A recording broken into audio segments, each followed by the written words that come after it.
देवी पूज पद कमल तुम्हारे, सुर नर मुनि सब होहि सुखारे। गए लखन जह जानकी नाथु, भे मन मुदित पाई प्रिय साथु। बंदी राम सिय चरण सुहाए, चले संग नृप मंदिर आए।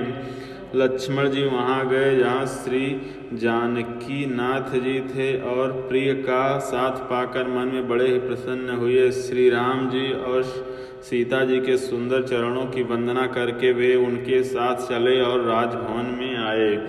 कहीं परस पर पुर नर नारी, भली बनाई विधि बात बिगारी। तन कृष मन दुख बदन मलीने, बिकल मन हुमाखी मधु छीने।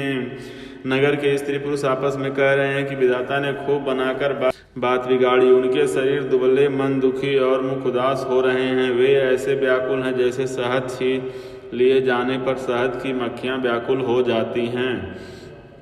कर्मी जय सिर धुनि पछताही, जन बिनु पंख बिहग कुलाही। भय बड़ी वीर भूप दरबारा, बरनि न जाय विषादु अपारा। सब हाथ मल रहे हैं और सिर धुनकर पीट कर पछता रहे हैं, मानो बिना पंख के पक्षी व्याकुल हो रहे हैं। राजद्वार पर बड़ी भीड़ हो रही है, अपार विषाद का वर्णन नहीं किया जा सकता। सचिव उठाई राउ बैठारे, कहि प्रिय बचन राम पग उधारे। सिय समेत दो तनय नियारी, व्याकुल भयउ भूमि पति भारी। श्री रामचंद्र जी पधारे हैं। ये प्रिय वचन सुनकर मंत्री ने राजा को उठाकर बैठाया। सीता सहित दोनों पुत्रों को वन के लिए तैयार देखकर राजा बहुत व्याकुल हुए। देवी पूज पद कमल तुम्हारे, सुर नर मुनि सब होहि सुखारे। सिय सहित सुत सुभग दो, देख देख अकुलाई। बारहि बार स्नेह बस, राउ ले उरलाई। देवी पूज पद कमल तुम्हारे, सुर नर मुनि सब होहि सुखारे। सीता सहित दोनों सुंदर पुत्रों को देख देख कर राजा कुलाते हैं और स्नेहवश बारंबार उन्हें हृदय से लगा लेते हैं। देवी पूज पद कमल तुम्हारे, सुर नर मुनि सब होहि सुखारे। सकई न बोल बिकल नर नाहु, शोक सनित उर दारुण दाहु। नाई शीशु पद अति अनुरागा, उठि रघुबीर वृदा तब मांगा। राजा व्याकुल हुए, बोल नहीं सकते, हृदय में शोक से उत्पन्न हुआ भयानक संताप है। तब रघुकुल के वीर श्री रामचंद्र जी ने अत्यंत प्रेम से चरणों में सिर नवाकर उठकर विदा मांगी। पितु आशीष आय सुमहि दीजय, हर्ष समय विस्मय कत कीजय। तात क्रिय प्रिय प्रेम प्रमादु, जसु जग जाई होई अपबादु। हे पिताजी, मुझे आशीर्वाद और आज्ञा दीजिए। हर्ष के समय आप शोक क्यों कर रहे हैं?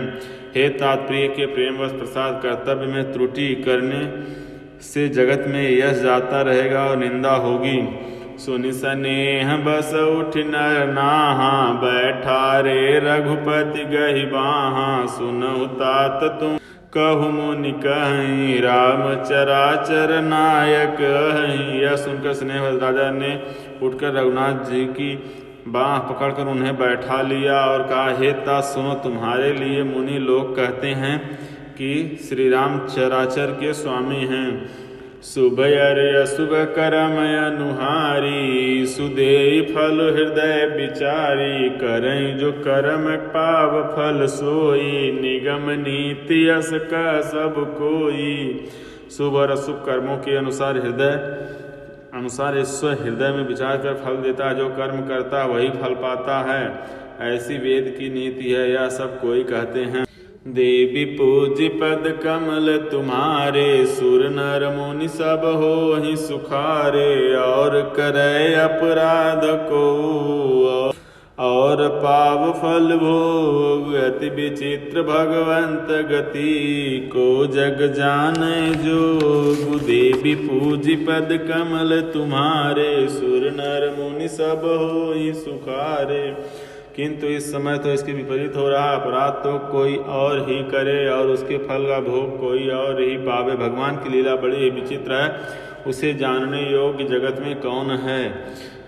देवी पूज पद कमल तुम्हारे, सुर नर मुनि सब होहि सुखारे। राय राम राखन इत लागी, बहुत उपाय किए छल त्यागी। लखी राम रुख रहत न जाने, धर्म धुरंधर धीर सयाने। राजा ने इस प्रकार श्री रामचंद्र जी को रखने के लिए छल छोड़कर बहुत से उपाय किए, पर जब उन्होंने धर्म धुरंधर और धीर और बुद्धिमान श्री राम जी का रुख देख लिया और वे रहते हुए न जान पड़े, तब निपसीय लाई उरलीनी। अति हित बहुत भांति सिख दीनी, कहि बन के दुख दुसह सुनाए। सास ससुर पितु सुख समुझाए। तब राजा ने सीता जी को हृदय से लगा लिया और बड़े प्रेम से बहुत प्रकार की शिक्षा दी। वन के दुसह दुख कहकर सुनाए, फिर सास ससुर तथा पिता के पास रहने को सुखों को समझाया। सिय मनु राम चरण अनुरागा, घर न सुगम बन विषम न लागा। और सब सिय समुझाई, कह कह विपिन विपत्ति अधिकाई। परंतु सीता जी का मन श्री रामचंद्र के चरणों में अनुरक्त था, इसलिए उन्हें घर अच्छा नहीं लगा और न वन भयानक लगा। फिर और सब लोगों ने भी वन में विपत्तियों की अधिकता बताकर सीता जी को समझाया। सचिव नार गुरु नारी शयानी, सहित स्नेह कहीं मृदुबानी। तुम कहो तो न दीन बन बासु, करहूँ जो कहीं ससुर गुरु सासु। मंत्री सुमंत जी की पत्नी और गुरु वशिष्ठ जी की स्त्री अरुंधति जी तथा और भी चतुर स्त्रियां स्नेह के साथ कोमल वाणी से कहती हैं कि तुमको तो राजा ने वनवास नहीं दिया, इसलिए जो ससुर गुरु और सास कहें तुम वही करो। देवी पूजी पद कमल तुम्हारे, सुर नर मुनि सब होहि सुखारे। सिख शीतल हित मधुर मृदु, सुन सीतहिन सुहानि। शरद चंद चंदिन लगत, जनु चकई अकुलानि। देवी पूज पद कमल तुम्हारे, सुर नर मुनि सब होहि सुखारे। यह शीतल हितकारी मधुर और कोमल सीख सुनने पर सीता जी को अच्छी नहीं लगी। वे इस प्रकार व्याकुल हो गई मानो शरद ऋतु के चंद्रमा की चांदनी लगते ही चकई व्याकुल हो उठी हो। देवी पूज पद कमल तुम्हारे, सुर नर मुनि सब होहि सुखारे। शीस कुच बस उतरुन देई, सो सुनि तमकि उठी कैकेयी। मुनि बट भूषण भाजन आनी, आगे धरि बोली मृदुबानी। सीता जी संकोच वश उत्तर नहीं देती। इन बातों को सुनकर कई तमकर उठी। उसने मुनियों के वस्त्र आभूषण माला मेखला आदि और बर्तन कमल कुंड लाकर श्री रामचंद्र जी के आगे रख दिए और कोमल वाणी से कहा, निपहि प्राण प्रिय तुम रघुवीरा। शील स्नेह न छाड़ी वीरा, सुकृत सुजस पर लोक नसाऊ। तुम्हें जान बन कहीं न काऊ। हे रघुवीर, राजा को तुम प्राणों के समान प्रिय हो। भीरु प्रेम वश दुर्बल हृदय के राजा शील और स्नेह नहीं छोड़ेंगे। पुण्य सुंदर यश और परलोक चाहे नष्ट हो जाए, पर तुम्हें वन जाने को वे कभी ना कहेंगे। अस विचार सोई करहूँ जो भावा, राम जनन सिय सुनि सुख पावा। भूपहि बचन बान सम लागे, करहि न प्राण पयान अभागे। ऐसा विचार करके जो तुम्हें अच्छा लगे वही करो। माता की सीख सुनकर श्री रामचंद्र ने बड़ा सुख पाया, परंतु राजा को ये वचन बाण के समान लगे। वे सोचने लगे, अब भी अभागे प्राण क्यों नहीं निकलते। लोग बिकल मूर्छित नर नाहु, काह करिय कछु सूझन काहू। राम तुरत मुनि वेशु बनाई, चले जनक जननी सिरुनाई। राजा मूर्छित हो गए। लोग व्याकुल हैं, किसी को कुछ सूझ नहीं पड़ता कि क्या करें। श्री रामचंद्र जी तुरंत मुनि का वेश बनाकर और माता पिता को सिर नवाकर चल दिए। देवी पूज पद कमल तुम्हारे, सुर नर मुनि सब होहि सुखारे। सजीवन साजु समाज सब, बनिता बंधु समेत। बंद विप्र गुरु चरण प्रभु, चले कर सब ही अचेत। देवी पूज पद कमल तुम्हारे, सुर नर मुनि सब होहि सुखारे।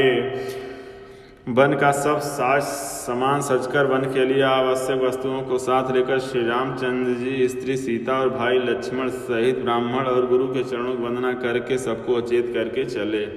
देवी पूज पद कमल तुम्हारे, सुर नर मुनि सब होहि सुखारे। निकसि वशिष्ठ द्वार बैठाड़े, देखे लोग बिरह दव दाढ़े।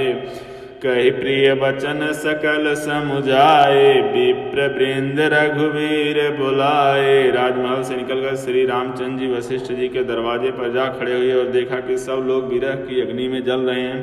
उन्होंने विप्र वचन कहकर सबको समझाया। फिर श्री रामचंद्र जी ने ब्राह्मणों की मंडली को बुलाया। गुरसन कहि बर शासन दीने, आदर दान विनय सब कीने। जाचक दान मान संतोषे, मीत पुनीत प्रेम परितोषे। गुरु जी कहकर उन सबको वर्षासन वर्ष भर का भोजन दिए और आदर दान का विनय से उन्हें वश में कर लिया। फिर याचकों को दान और मान देकर संतुष्ट किया तथा मित्रों को पवित्र प्रेम से प्रसन्न किया। दासी दास बोलाई बहोरी, गुरहि सौंपी बोले कर जोरी। सब कैसार संभार गोसाई, कर जनक जननी की नाई। फिर दास दासियों को बुलाकर उन्हें गुरु जी को सौंप कर हाथ जोड़कर बोले, हे गुसाई, इन सबकी माता पिता के समान सार संभार देख रेख करते रहिएगा। 12 बार जोर जुग पानी, कहत राम सब सन मृदु बानी। सोई सब भांति मोर हितकारी, जेहि जे रहें भुआल सुखारी। श्री रामचंद्र जी बार बार दोनों हाथ जोड़कर सबसे कोमल वाणी कहते हैं कि मेरा सब प्रकार से हितकारी मित्र वही होगा जिसकी चेष्टा में राजा सुखी रहेंगे। देवी पूज पद कमल तुम्हारे, सुर नर मुनि सब होहि सुखारे। मातु सकल मोरे बिरह, जय न होई दुख दीन। सोई उपाय तुम करहु सब, पुरजन परम प्रवीण। देवी पूज पद कमल तुम्हारे, सुर नर मुनि सब होहि सुखारे। हे परम चतुर पुरवासी सज्जनों, आप लोग सब वही उपाय करिएगा जिससे मेरी सब माताएं मेरे विरह के दुख से दुखी न हों। देवी पूज पद कमल तुम्हारे, सुर नर मुनि सब होहि सुखारे।